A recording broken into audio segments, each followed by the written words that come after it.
Drug den na ibinuwag ng PIDEA at PNP sa pagsagawa ng malawakang operasyon sa Dagupan City. Para sa detalye kasama natin, Idol Neil Muyano. 104.7 IFM. Report!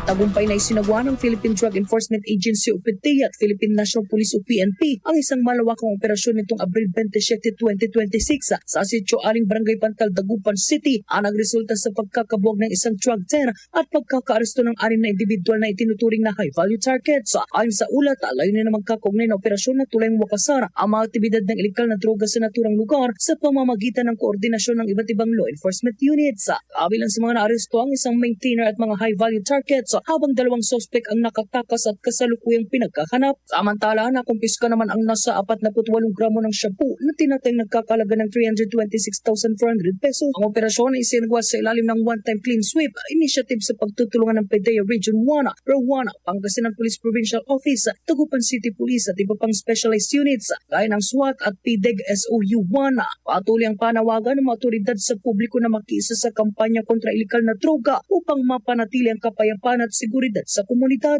Kasama mo mula rito sa FM News Dagupan, ito si Edwin Mimano, Tadak IFM. IFM News. IFM News. IFM News.